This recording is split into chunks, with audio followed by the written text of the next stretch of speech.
14 qershor. Realiteti i hidhërimit. Atëherë Jezusi, si e pa atë duke qarë dhe gjithashtu judejnë që erdhen me të duke qarë, u prek thellë në frymë dhe u trondit, dhe tha, ku e keni vënë? I thanë, Zot, heja dhe shiko. Jezusi lotoi. Gjoni 11, 33 deri në 35. Hidhërimi është pikëllim për humbjen që të trondit jetën. Pikëllimi e copton jetën, e trondit gjithë qenjen e njeriut. E bën atë si një anije pa spirancë, lidhjet e jetës së tij shkëputen. Në të vërtetë, hidhërimi nuk është asgjë më pak se sa një humbje që shkatërron jetën. Ju mund ta njihni shumë mirë këtë përvojë. Më kujtohet ndërhyrja e tij e parë në jetën time kur isha adoleshent dhe më vdiq nëna. Asgjë nuk mund të ishte më ashtu siç kishte qenë më parë. Nuk të duhet të jetosh gjatë si besimtar për të zbuluar se besimi nuk na izolon nga pikëllimi dhe frika prej tij. Pali shkroi rreth përvojës së mikut të tij, Epafroditit, i cili përpaksa nuk vdiq. Dhe një mend u sëmur, pothuajse për vdekje. Por Perëndia e mëshiroi atë, dhe jo vetëm atë, por edhe mua, që të mos kisha trishtim mbi trishtim. Filipianëve 2:27. Mendimi që mund ta humbiste Epafroditin ja theu zemrën Palit. Ai e kuptonte se vdekja nuk ishte fundi, por e kuptonte gjithashtu se në përjetimin e humbjes, apo edhe në mundësinë e saj, ka një pikëllim të vërtetë. Hidhërimi është i vështirë sepse diçka ka humbur, dhe tani disa gëzime kanë humbur në mënyrë të pakthyeshme.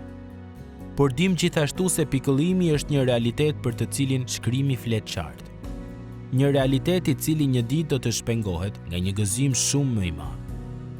Dim gjithashtu se pikëllimi është një realitet të cilin shpëtimtari ynë e njeh personalisht. Ndërsa Jezusi qëndronte te varri i mikut të tij, Llazarit, ai, personi i dytë i Trinisë, u pikëllua bashkë me ata që ishin mbledhur atij. Ndonë se ishte gati për ta ringjallur Llazarin prej të vdekurve, ai përsëri lotoi, sepse ishte vërtet i trishtuar. Në këtë skenë, misteri është që Jezusi u identifikua aq shumë me natyrën tonë njerëzore, saqë derdhi lot të sinqert për humbjen e mikut të tij të dashur.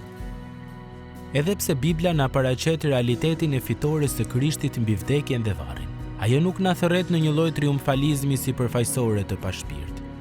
Përkundrezi, siç shkruan Alek Motjeri, lotët janë me vend për besimtarët. Në të vërtetë, ata duhet të jenë edhe më të shumt, sepse të krishterët janë më të vetëdijshëm për çdo emocion, qoftë gëzim, qoftë hidhërim, se sa ata që nuk kanë asnjë ide në lidhje me hirin zbutës dhe gjallërues të Perëndisë. Fakti që të dashurit tanë, të cilët vdiqën në Krishtin, tani janë me të, e lehtëson, por nuk e largon ankthin e humbjes dhe të vetmisë. Ne vazhdojmë të dëshirojmë fort ditën kur një dhimbje e tillë do të ketë marrë fund. Derisa të vijë ajo ditë, ne mund të gjejmë ngushëllim duke ditur se Jezusi ishte njeri i dhembjeve, njohës i vuajtjes, Isaia 53:3. Ndërsa i drejtojmë sytë tek ai si shembull i ynë, ndërsa kuptojmë se ai është ringjallja dhe jeta, Gjoni 11:25, dhe shohim tek ai për përjetësinë tonë. Të diturit e kësaj bën të mundur që pikëllimi dhe shpresa të bashkëjetojnë në zemrat tona.